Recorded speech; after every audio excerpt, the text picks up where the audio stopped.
Welcome to the BioBalance Healthcast, episode 688. Nicotine addiction. Is there a safe form of nicotine? BioBalance Healthcast features conversations about anti-aging medicine. Your host is Dr. Kathy Maupin, Medical Director of BioBalance Health and a leading expert in treating symptoms of aging. Dr. Maupin is the author of The Secret Female Hormone, the seminal work about testosterone replacement therapy for women, and Got Testosterone, the award-winning book for men that helps men choose the most effective and safe form of testosterone replacement. These books are available on Amazon or from Dr. Maupin's office at BioBalance Health in St. Louis and in Kansas City. Dr. Maupin's office is currently accepting new patients. Welcome to the BioBalance Healthcast. I'm Dr. Kathy Maupin, and today I'm going to talk about something that I actually had to do some research on after I decided that this would be a good subject to talk to you about. Nicotine is something that I have never tried because I didn't want to be addicted. But I know plenty of people who have been addicted to nicotine in the form of cigarettes, and who may still smoke, may not smoke, but use another form of nicotine because they're still addicted to the chemical in cigarettes, which the primary chemical is nicotine. So it is a very addictive drug. Some people smoke cigars instead of cigarettes, and they think they're off the hook. Some people use e-cigarettes or pipes, and they think that's better than smoking cigarettes. Hookahs even. There's hookah bars that people use hookahs. Basically, you see it in the Moroccan countryside where people are under a tent and they have a water, it's kind of like a bong, but it's for tobacco. And they inhale it from a long snake-like tube. That's a hookah. But many of the people and patients that I have also use Nicorette gum, which saves you all of the chemicals and the dangers of tobacco, except it gives you nicotine. And in that form, it's still a problem.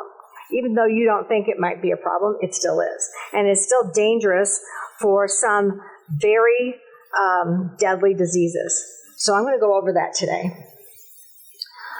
One of the things that's happened over the last 25 years is that people who like to smoke cigarettes, found themselves without a place to smoke. We didn't allow rules and laws came up that made them smoke outside in the winter. It wasn't worth it.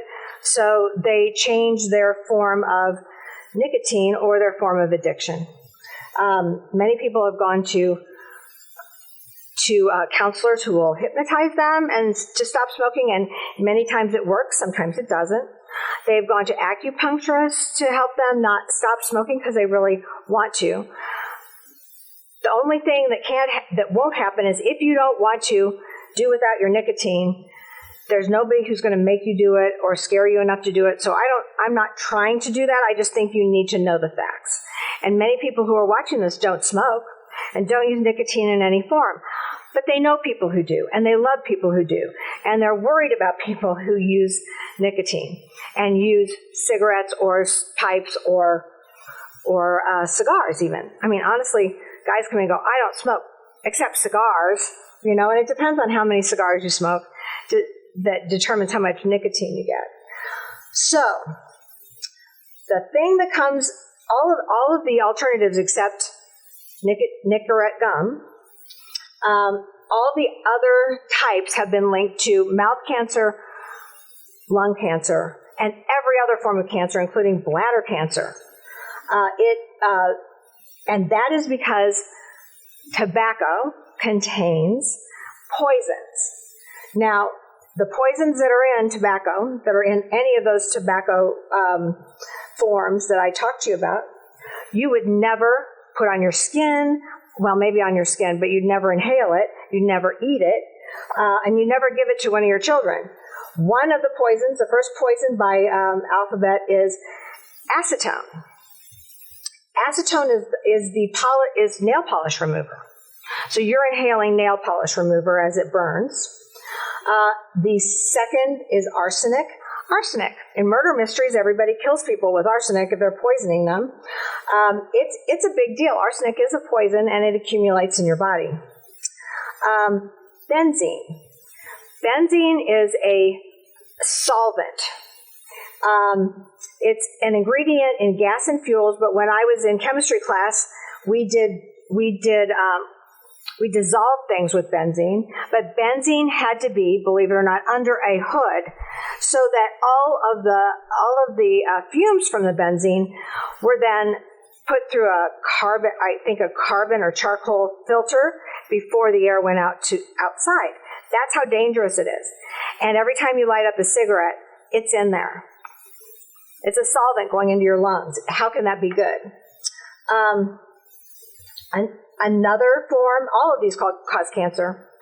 Another poison is formaldehyde. When I was in medical school, we had bodies that we practiced on, people who had donated their body to science, that we practiced learning where their organs were and how to make an incision and that kind of thing. And you don't want people learning that on you. So basically we did it on cadavers. And cadavers are people who have been put into a huge vat of formaldehyde, and it keeps them from decomposing. If you don't go through some other form of burial, most burials, you have formaldehyde put through your vessels to keep you fresh and keep you from disintegrating faster and even after you're buried. So it's a preservative, but it's a chemical used to embalm dead bodies. So do you want to embalm your lungs? And ammonia. Ammonia is what you clean your windows with and clean glass with. And ammonia is not good to drink, eat, or inhale. And ammonia is in the cigarettes is in the tobacco in the cigarettes.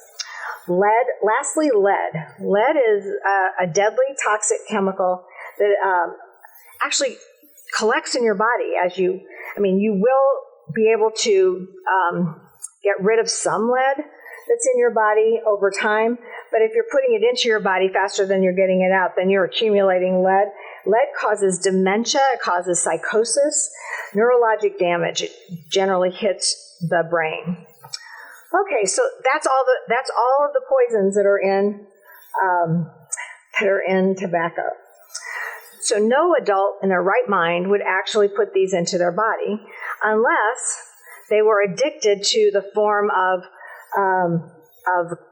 chemical that they were addicted to. And I mean, honestly, when you're addicted, you don't think about all the bad things that can happen. I totally get that, but we haven't even started talking about nicotine. And nicotine is not only in cigarettes and cigars and vapors and vape cigarettes. It is also in Nicorette, the gum that is supposed to be used for you to stop smoking. Nicotine acts like a stimulant, a little bit like cocaine would, although it's legal. It causes your arteries to contract. When your arteries contract, not as much blood flows through it. So as it contracts, it reduces the blood flow to your tissues, your brain, your eyes, your whole body, and so you get less oxygen to your tissues. That's what stimulants do to your body, and that's what nicotine does. Over time, this leads to high blood pressure. Then it leads to arterial stiffness, because your arteries are made so that they can dilate when you need more blood to flow through. It's like opening a dam. It opens up, more blood flows through, you close it up, you don't need as much, so you decrease and you contract. Well, when your arteries get stiff, they don't dilate anymore. That's one of the causes of ED in men, is that they have stiffened their arteries and therefore they can't dilate their arteries to get more blood flow so that they can have an erection. That's a huge problem, and one that isn't always helped with Cialis. Because I can hear you saying, "Oh, I'll just take Cialis," but it isn't always helped with Cialis. I'm here to tell you because I talk to people about this all the time. So, The last and worst part is that you get arteriosclerosis, which is not only stiff arteries, but they're covered with plaque.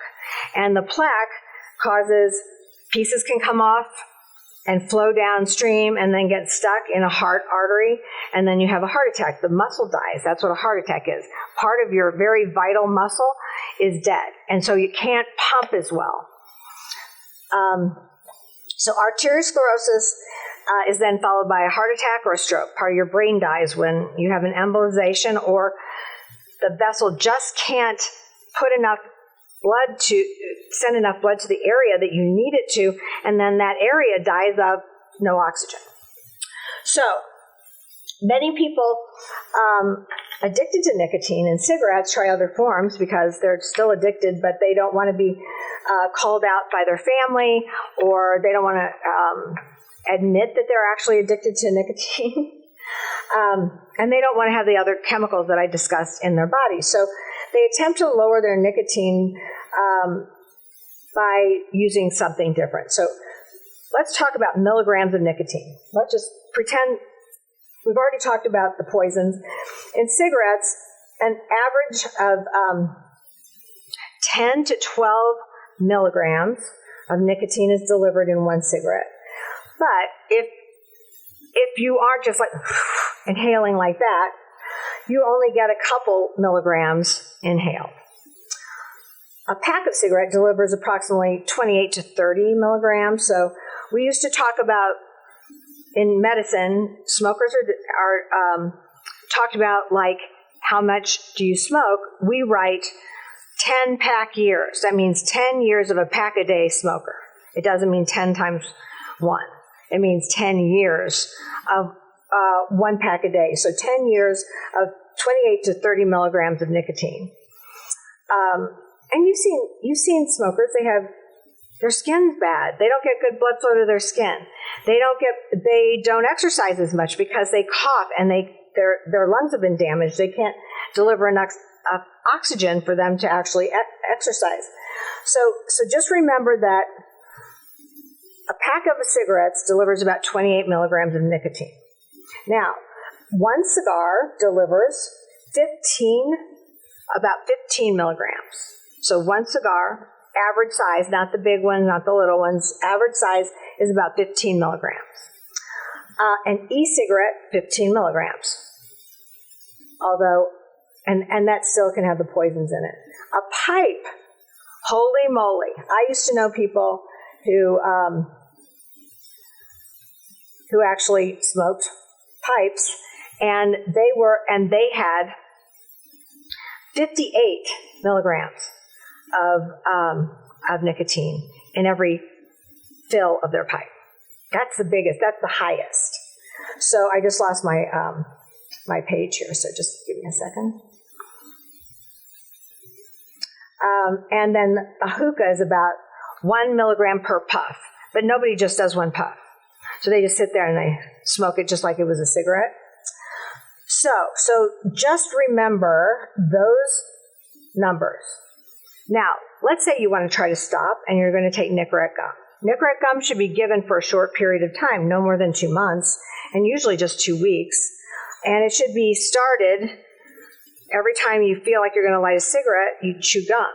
Well, it has 2 milligrams of nicotine in the Nicorette gum, in each piece of Nicorette gum. And it's equal to about 1.5 cigarettes that you're inhaling. So, since it's not a permanent solution, but it is over the counter, a lot of people just keep taking their Nicorette gum. And what that does is they develop high blood pressure, heart disease. They develop plaque inside their vessels. They have to be on a statin. They can't exercise like they used to. And they feel old, even if they're not that old. So, and God forbid they have ED, and that's something that sometimes testosterone and Cialis won't fix because it's vascular.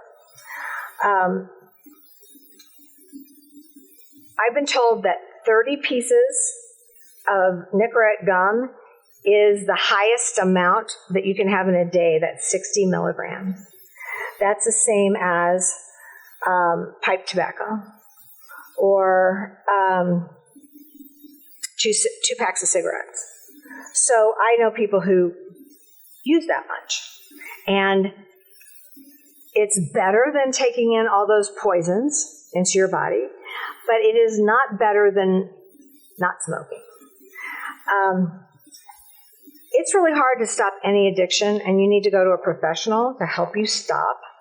And sometimes specialists like acupuncturists and counselors who can hypnotize you, they can help you, but sometimes you need to go to an addiction counselor to help you stop the addiction. The only issue here really is that it's a legal drug, and that so many people have this problem that no one feels the need to actually get professional help. But I'm telling you, you need to have professional help to stop this. Eating 30 pieces of Nicorette gum a day is not the answer.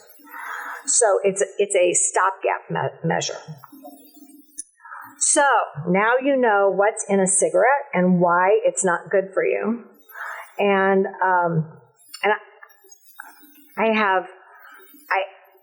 have empathy for you, because I just never tried it because I never wanted to be addicted to it. So if you don't want to be addicted to something or anything, you just don't try it. So I guess that makes me a chicken, but I just didn't want to have anything run my life. And that would have run my life and ruined my life.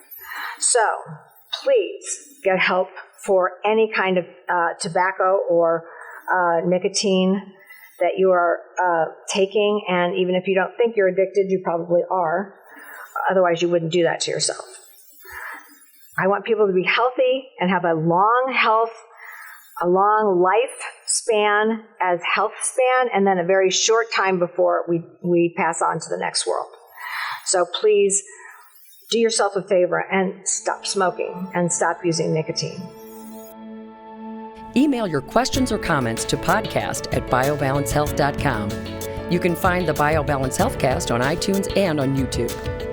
For more information about bioidentical hormone pellet therapy and other reverse aging solutions, visit biobalancehealth.com or call 314-993-0963.